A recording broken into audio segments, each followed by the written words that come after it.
All right, welcome to John Wall Street's Big Business on Campus, powered by Playfly Sports and sponsored by Shorts Travel Logistics. Thanks for having us and listening to our podcast and our videos here. We appreciate it. All of our audience has been amazing and all the feedback has been amazing. So thank you. Corey and I really are excited about continuing this amazing podcast. And we've got an amazing guest this week to join us here. So thanks for joining us, Tim Pernetti. He's the commissioner of the the American Conference. I slipped up. No, you got it right. You saved yourself a $5 fine there, so you got it right. Yeah, exactly. That was going to be one of the questions: is the rebranding and how you led that innovation on your end. So welcome. You've got an amazing career. Everything from being an athletic director to being in the pro sector. So we want to hear all about that, and as well as all the new innovations and thoughts you have going forward for your conference and college sports. So Corey and I welcome you to the podcast, and we'd love to kick off. It's great to be with you guys. I really appreciate the opportunity to chat with two people so close to the ever-changing industry, and appreciate the time. Let's get into it. Well, Tim, I do need to know, do you guys have like a fine jar in the office? No, there's no fine jar in the office because the office people actually got it straight. Okay. I think I beat them over the head so much for 12 months when we were going through this branding exercise that it was important from our perspective that everybody in the league office was tight on what we were going to do. And then we've just got everybody's kind of, an evangelist of the brand right now. Like I got interviewed on the field at East Carolina on Thursday by some local guy who's covered the conference for years. And we go on live TV and he says American Athletic Conference 3 times, and we cut and he thanked me. And I was just like, you owe me $15. And he said, what are you talking about? I said, you paying attention? Like the conference rebrand. He felt terrible, but it takes all of us to kind of remind everybody, but I'll give credit to the conference office. It's pretty tight, but I have given my Venmo out to some officials and some TV people and some others. We'll post it here on the video for anybody who messes up and wants to, take responsibility. Perfect. Yeah. So, Mike, why don't we start with the rebrand? And Tim, why don't you tell us about how that came about and how you landed on the American as ultimately the brand? So it goes all the way back to April of 2024 when I first got the phone call. I was about a year, maybe a little bit more than a year out of the IMG Academy sale to private equity to EQT. And I was there and continuing to run it and really enjoying it. And I got the phone call about the American job. And I started to do my research and I had a preliminary screening and I started to dig in. And I think I Googled AAC one day. And everything in Google defaulted to the ACC. And I remember making a note, like literally writing a note down to talk to the presidents about this, saying like, this is a problem, right? Like it's getting confused. There's an identity problem there. Just kind of filed it away. Ended up in the job and commissioned a brand study right out of the gate. And we talked to hundreds of people on campuses, from student athletes to professors to athletic directors and presidents. And what I realized was everybody had a different point of view on what the brand stood for. Like to me, it wasn't a brand, it was just a name. And we started a year-long process to dig into, okay, what are the characteristics of this conference? What do we stand for? What do we want to be known to stand for? And as we went through it, we nailed down on 3 important pillars. Like to me, a brand is more than a name. It actually has to stand for something. It has to mean something to people. So where we landed was innovation. And this is kind of like a mission for me. I don't know where I'll be in 5 years, but I want the American to be known as the most innovative conference in America. And innovation was table stakes for us. And we've had some examples of that this year and things that we've done. Grit, it's just a tough ass league. Like I go out there and I watch games and events and I watch kids compete. Like it's a low ego, blue collar, just tough league. And grit just jumped off the page at us. And then service, I think, is the last one, is a hugely important part of any organization, right? In college sports, you service huge communities of people, right? That literally sports is such a huge part of their lifestyle that they invest their disposable income in and they look for great experience in. So we have to remind ourselves that, we also are an organization that's built on service. Like we service student athletes, we service universities, but we service the communities around them. So it took 12 months to get the brand in shape. We put a whole brand strategy together. We put a dossier together for all of our media partners and all the writers, and everybody got it on the same day. before media day, and it played out really well. The most fun part of it was we sort of turned some call it a mascot, some call it a symbol. We turned Soar the Eagle on, right? So the first conference in America to have an eagle as a mascot or a symbol or whatever it is. But Michael understand this from, and I'm reaching for something to show you, but Michael understand this from the business side is it's new intellectual property, right? That we will take to the market and we will commercialize. And, and literally in everything we're doing, from the challenge coins where you see the eagle on the back of it to it having its own social media handles, like we brought that to life to be a voice. And now we have new IP in the marketplace to monetize. And we're having a lot of fun with it, I think, which is the most important part. This episode is brought to you by Shorts Sports Travel Logistics, the fastest growing leader in college athletics travel and the trusted choice for over 108 athletic departments nationwide. With their promise, Team Travel Made Easy, Sports simplifies every aspect of team travel: air charters, commercial flights, buses, and hotels. By turning complex logistics into a competitive advantage, they've become the trusted partner for programs committed to winning on and off the field. Yeah, you hit on a couple of key points That's there that I awesome. just Yeah. love. The value of the mascot, one, and then two, just the clarity and consistency of the brand is such an important piece. Getting lost, particularly when you're talking about like social media, right? I talked to Arizona about this not that long ago. Arizona uses the hashtag Bear Down. That's Mhm. the team's rallying cry, right? But Bear Down is also the Chicago Bears rallying cry, and so to try to find any Arizona content on social is a mess. And so Yeah. the need to stand out, the need for clarity, consistency, super Yeah. And important. that was important, Corey, right? Like you not only need the tenets of the brand, it needs to speak simply and just the American work, like the word, we have the best word, I think, of any conference, right? And that, yeah, American is just such big, broad appeal. So the word was going to stay one way or the other, but athletic conference, like the American, it's clearly college sports. We dropped athletic out of it. I didn't want to ever see AAC again to eliminate that confusion. But the motto or sort of the mantra was important too. And as we looked at the future of the conference, like we have so much upside, and we came along with Built to Rise, and it just sort of hatched out of a meeting, and that's what we're building our brand around now. But we're off to a really good start. It's resonated in the marketplace. I love to hear TV announcers correct themselves on the air, so I think we're seeping into people's brains slowly but surely.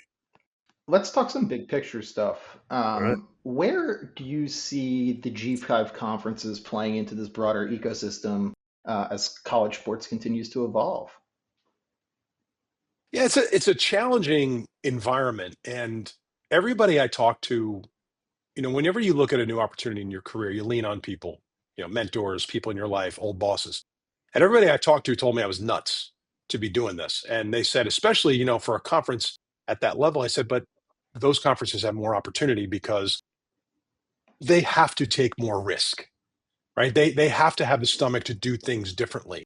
So the big picture is sort of where the G5, soon to be G6, right, with the Pac-12 fits into the ecosystem. There's a couple different tenets to that. Whether it's the college football playoff or the future of sports, at the FBS level, like we're in the room, we're in every conversation, we have meaningful input into everything. The other side of it is collegiate athletics is I never use the word fair because like I just don't believe in that. I'm more of like what you earn, you get. But there are huge gaps between the upper tier and everyone else in collegiate athletics, and that's challenging, right? Because in our league, nobody's trying to do anything different than they're doing in the Big Ten or the SEC or the Big 12 or the ACC, right? We're trying to invest, we're trying to create a great experience for student athletes, and we're trying to win. So you're just trying to do it maybe with less resources. So I think the big challenge in the future will be how these conferences are resourced through the commercial enterprise, right? With media rights being a primary component of it. But we when I got to the conference, we ended our relationship with a third party that we had on sort of like multimedia rights, just because having run IMG College and seeing like the conference deals are just not super comprehensive. And as we're talking to private capital partners on the outside, I wanted to create our own commercial enterprise that's currently inside the conference, but I could spin out, sell to a private capital group. Like we just wanted some optionality. So I think in order to create more commercial upside, you have to do things differently. Like just doing it the same old way at a conference level. Like for schools, it's different. At a conference level, you have to get more innovative. You have to be willing to consider selling the name of your conference, like to a naming rights partner. The jersey patch legislation is coming to an end, right? So that's going to be open season for, another opportunity to generate revenue. But we don't think about it any other way than the autonomy conferences think about it. We're all trying to do the same thing. And we look at student athletes as our partners and everything we do. Like, if we're going to generate revenue and create profile and do something different, student athletes are our partners in this. So let's make sure we give them a voice in it and that we give them the opportunity to benefit from it. But, this level, like, you wonder if some consolidation of it in the future, to be more national at the group of 5 level makes sense. Like, and certainly with me, I think everything should be discussed. Whether you do it or not is not relevant, right? I think the industry has struggled from a reluctance to discuss change for a long time. Is national consolidation is the path to closing the gap, in your opinion? I don't know, but what's the harm in having that conversation, right? Because I would argue that when you get into things like expansion, okay, let's take that as an example. When you get into things like expansion, at the autonomy level, they can expand and be active in that space. And even when something dramatic happens, like Texas and Oklahoma leave the Big 12 to go to the SEC, everybody's fine. Like, Brett came into the Big 12, he modernized the business. He doubled the media rights contract with Texas and Oklahoma walking out the door, right? So everybody was fine. I would argue at the group of 5 level, we're not as resilient to that type of change, because in the past, what everybody has done is, let me feed off somebody else to fill my stomach, and whatever happens to them happens to them. And I'm sitting here saying, why are we not talking about building something different instead of tearing each other apart? I think there is something there to be discussed within the group of 5, soon to be group of 6. So, Tim, you mentioned something interesting during that answer around using third parties. So, obviously, fair game question Sure. from a Playfly sports guy, but love to hear your thoughts and how you think about it. Right? Not only are you a commissioner, but you were an athletic director. You had experiences running one of the largest service providers in the ecosystem. So, how do you think about it? I get the idea of creating your own enterprise, right? And that makes sense, gives you that optionality. I love that. How do you think about bringing in third parties to help you actually optimize those efforts and maybe different slices, and what you think is something that maybe you can tap into all the great sales training, performance data of someone else, as well as owning your own optionality at the same time? Or just how has that evolved based on all your different That's a great experiences? question, Mike. And knowing your position, I think you'll appreciate this, is I wanted to start from zero. And we had an opportunity where, when I started, the agreement we had in place was coming to an end. And I saw it as an opportunity to exit that agreement on good terms and sort of reset the decks. And from the beginning of it, the goal was to have the conference control all of its commercial IP and all of its commercial rights, which, the media rights being the primary, which we already have assignment from our schools to control. But beyond that, the answer was the same all along. We're going to bring it in.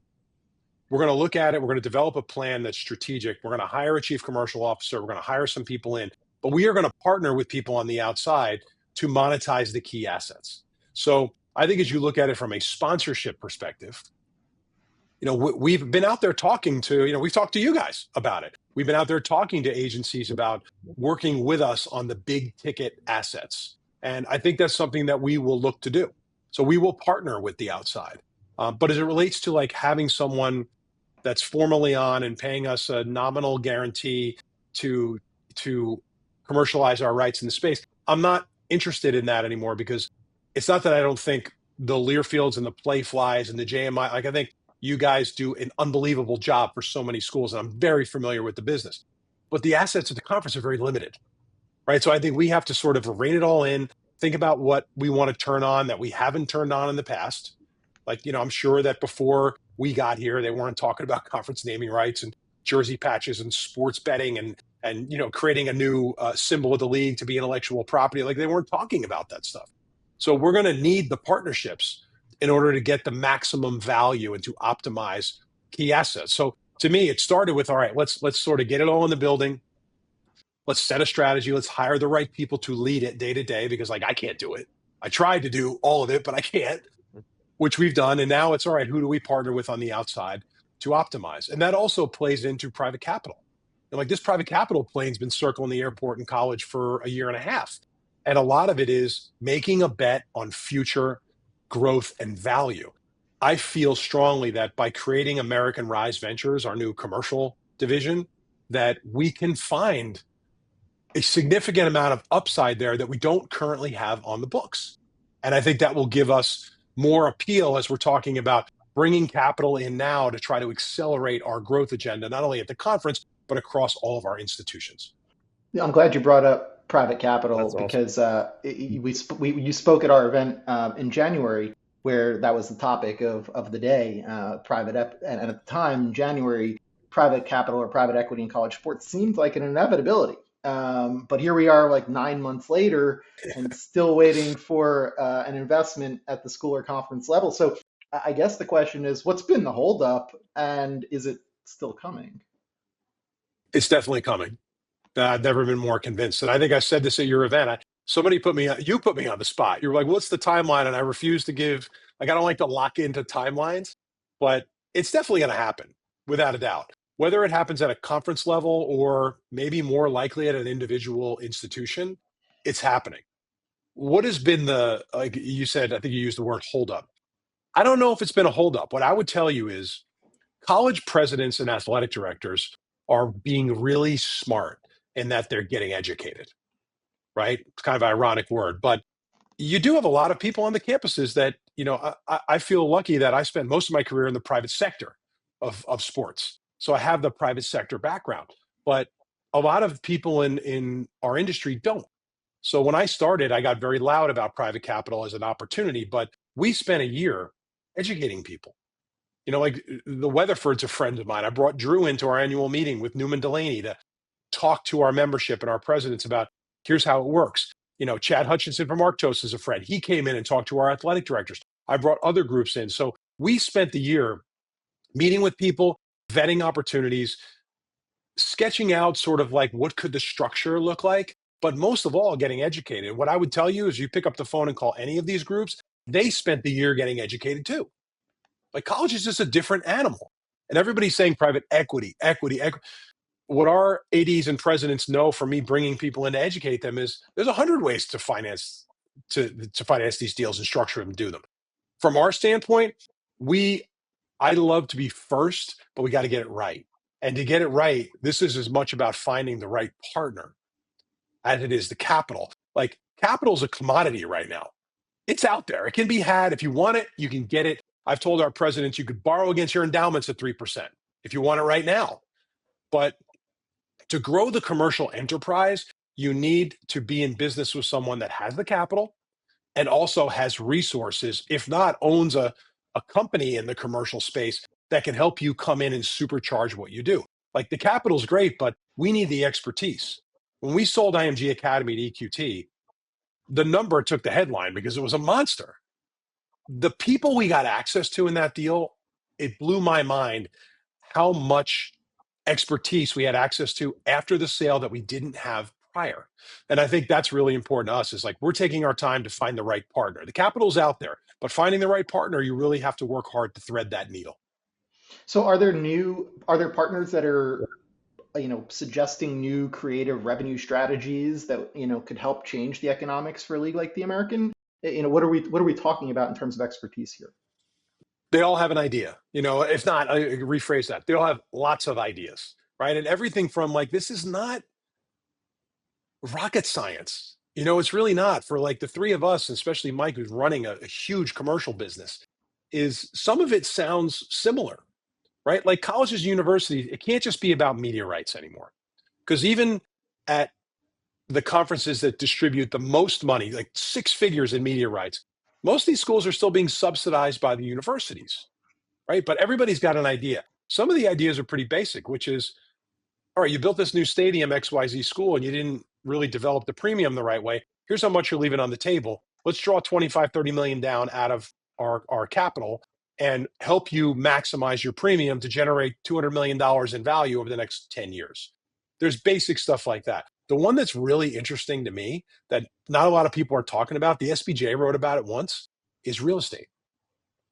Because We these got a whole, campuses, like they're sitting on, I mean, look at how much land they're sitting on that hasn't really been developed or monetized. I think real estate is a super interesting one. Everybody's focused on like athletics and tickets and venues. Well, what about real estate on these campuses? Like that's a huge opportunity. So good setup, Tim. We're going to be releasing a thematic report on the mixed-use real estate opportunity tied to stadiums and arenas, and that includes on college campuses in the next couple of weeks. So thank you for the plug. But what about And for the record, I had no idea you were writing that. So Yeah, I know. great coincidence there. We'll get you the copy though. Don't worry. Appreciate it. What about the model that your buddy Brent Richard over at IMG Academy has been talking about, and trying to bring more athletes into the college ecosystem, if not necessarily at the varsity level? Mm-hmm. So Brent is a great friend, and I actually met Brent when he was at Rain when I was doing the NYCFC launch. He was one of the bankers in the room, and got to know him. And then he ran corporate development at Endeavor when I was running IMG College, and we got to know each other.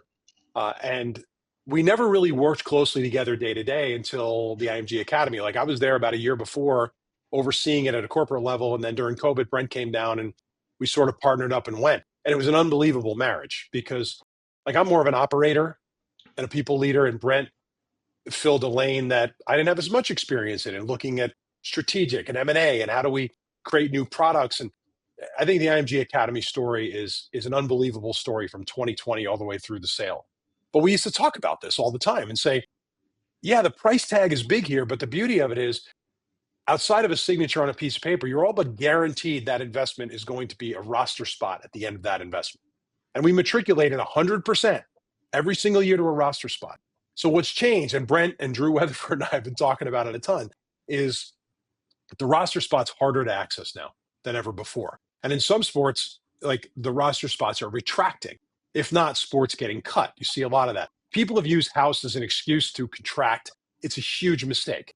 On the other side of the campus, you have challenges with driving application rates up, getting more enrollment on campus, being able to have enrollment demand so you can increase the tuition at bigger clips. And I agree 100% with this strategy. I talked about it at Media Day. I use the hashtag and everything else, like creating more opportunities in athletics, turning on new sports, creating new roster spots, and this idea of like JV type or varsity light type things.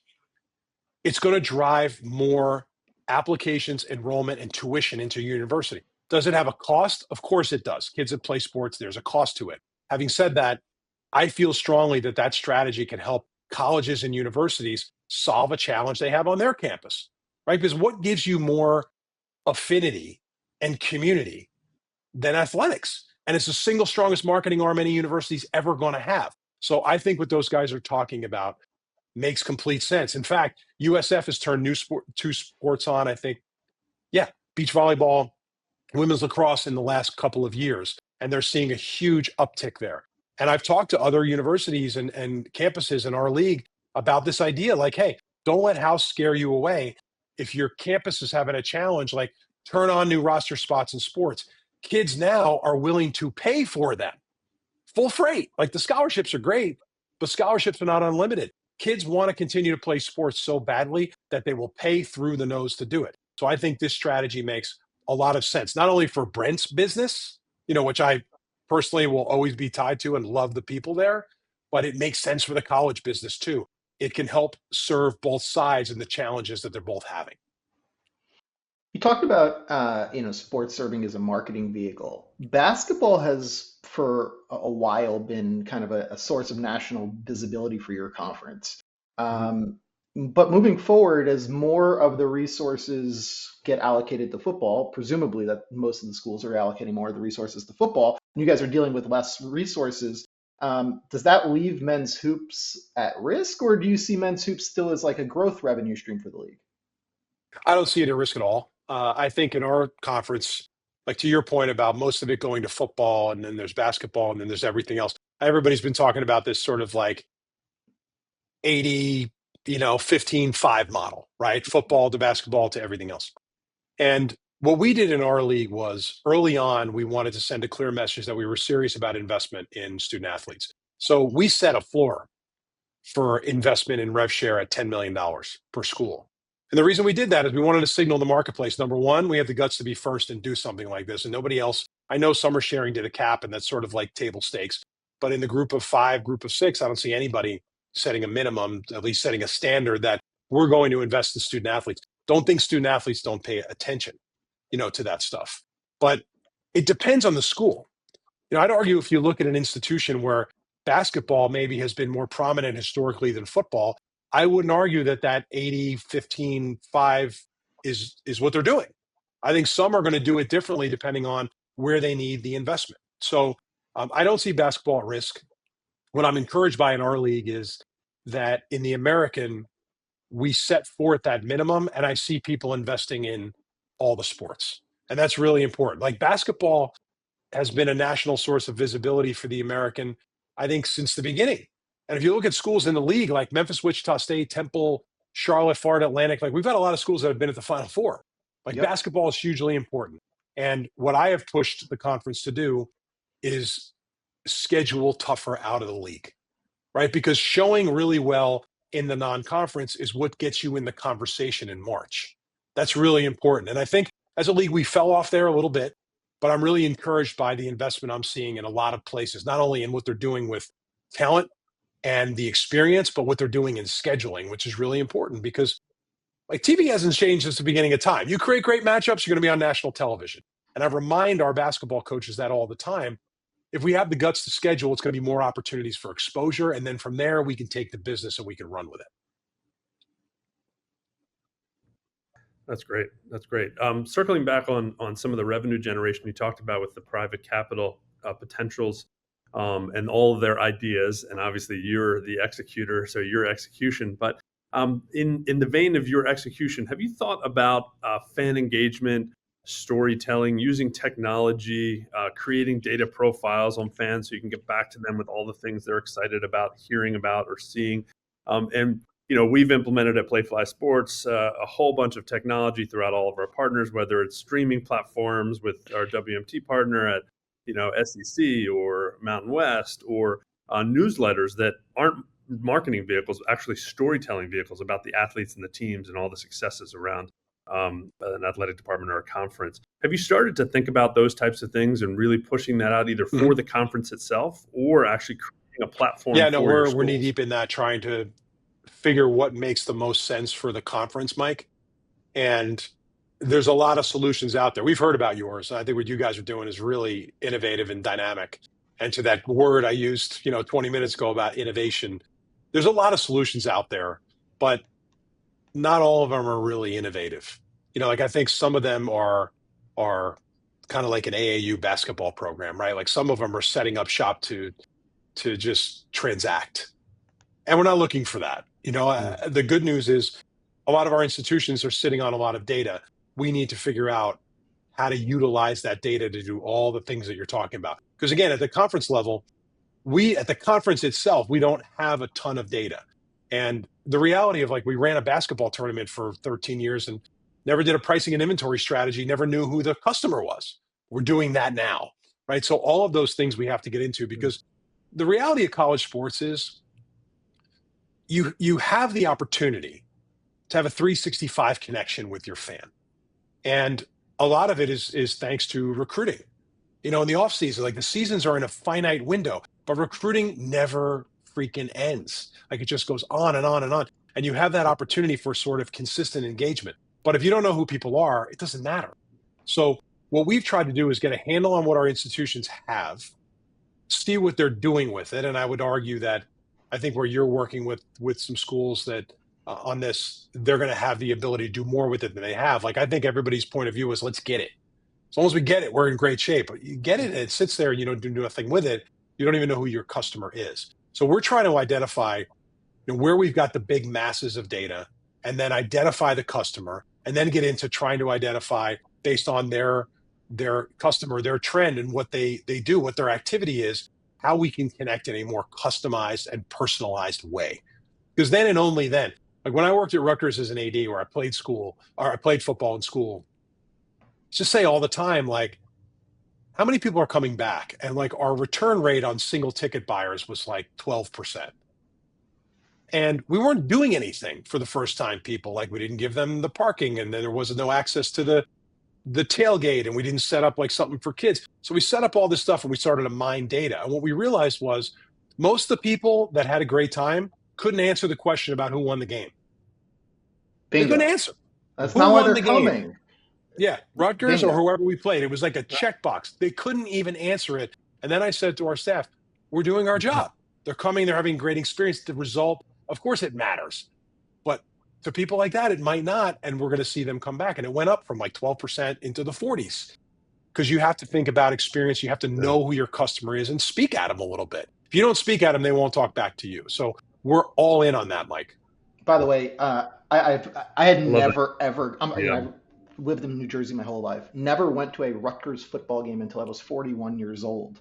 I went last year to a game because Jed Fish, who was my babysitter as a kid, had his Washington Huskies in town.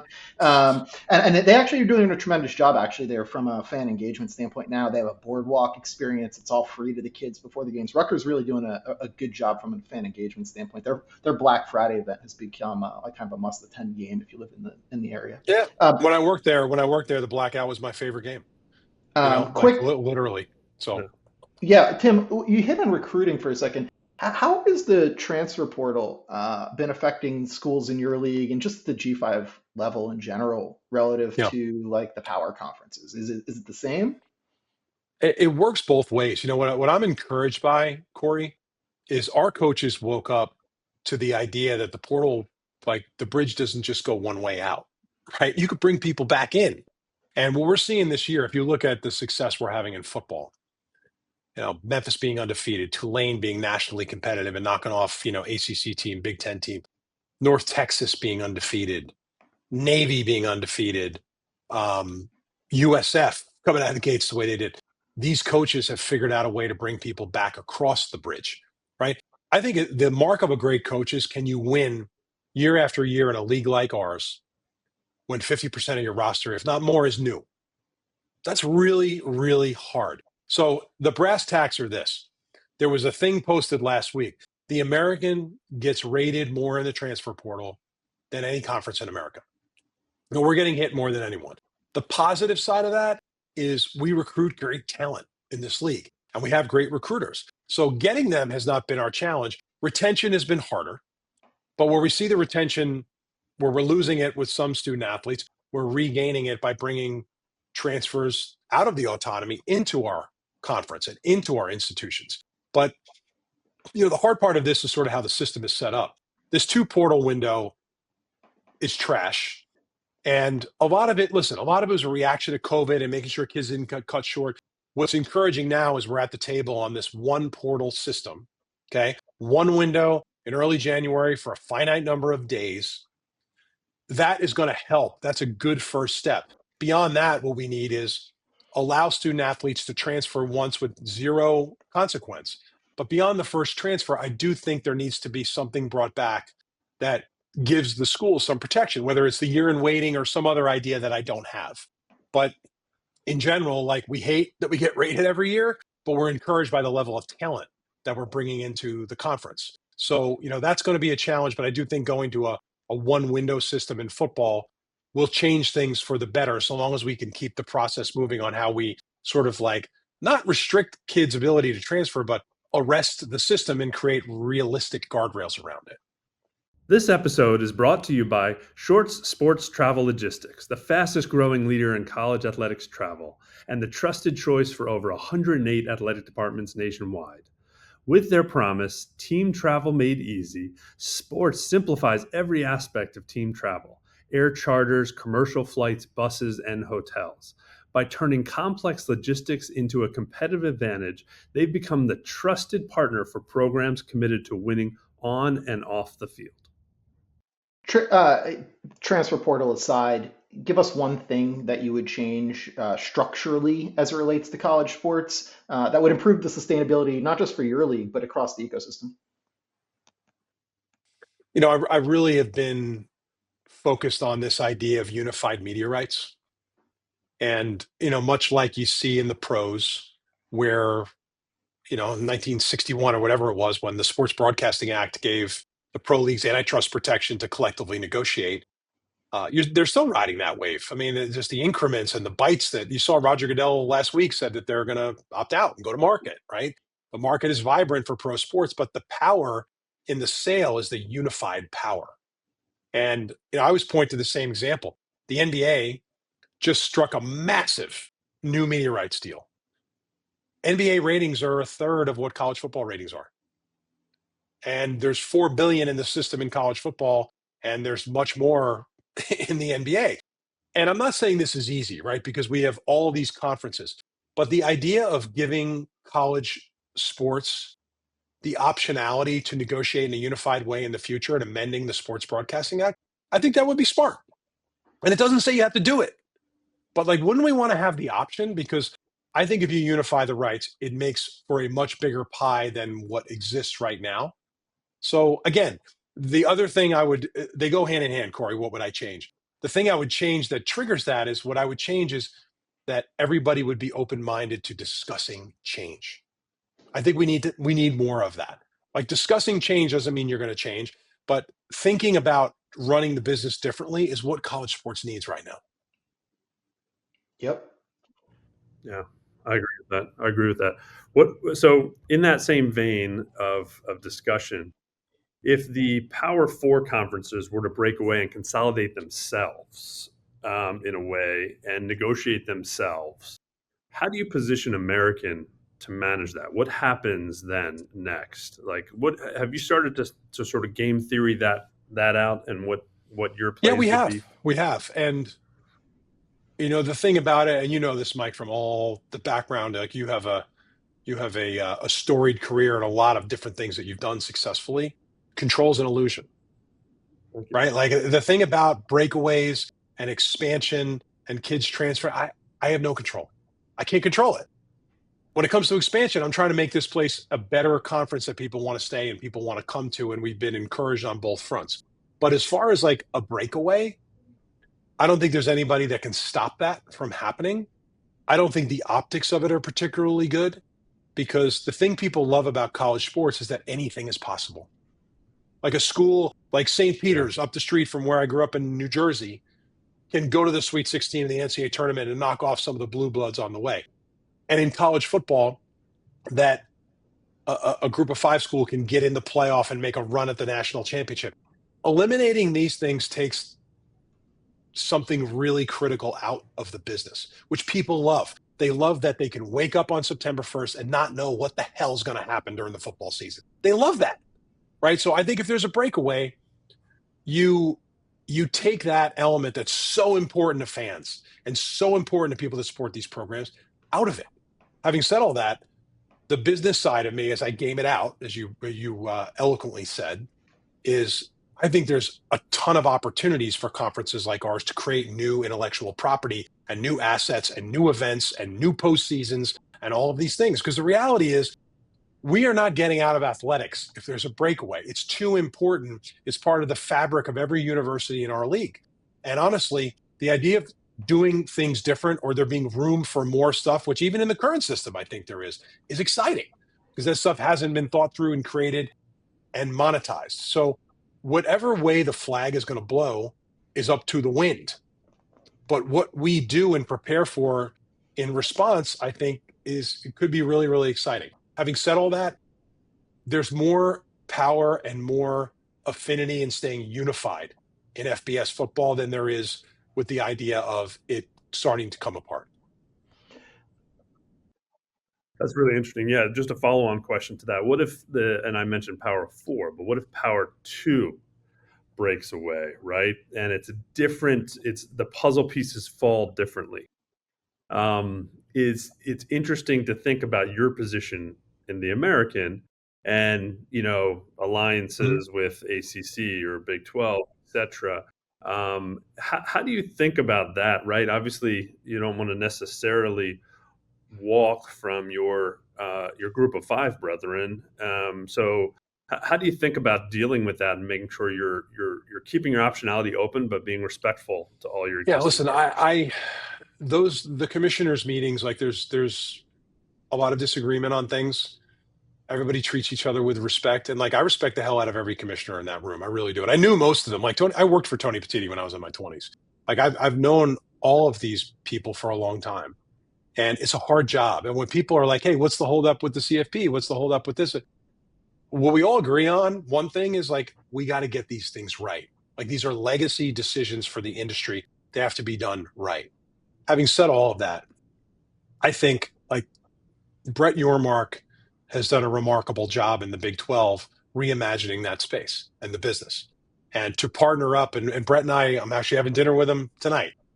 We talk all the time about what we can do together to create new assets in the industry that will help us grow. So partnerships, whether it's with the ACC and the Big 12, if your hypothetical scenario happened, or group of 5 and 6 colleagues, I just think whoever's in that group, there's going to be huge opportunities to create and develop things that don't currently exist. And that's always what I've really had the most fun doing is building.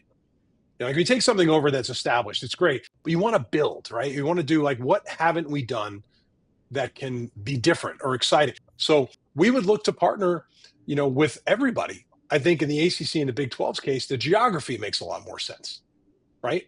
So I would just leave that there. Well, no matter what, if you guys are going to align, you got to get John Wall Street right in the middle of that American Big 12 partnership. What are you That's talking about? You're in the perfect middle of space every for me. partnership in America right now. So I don't think you need my Perfect. help. Tim, this was amazing. I guess maybe just leave it with what's your long-term vision with the American? Give us, in 5 years, in 10 years, you talk about, legacy. What is your Yeah. legacy when you leave with the conference? I got to tell you, you guys have asked some really good ones today. I've done a bunch of these, but these are really thoughtful questions. Number one is at whatever day they show me the door here, I want the American to be viewed as the most innovative conference in America, a conference that was tough and had the guts to take risk. Like putting yourselves out there and doing a minimum investment program, creating a wholly owned commercial enterprise, looking at how we share revenue based on performance versus it being based on everything is equal no matter what.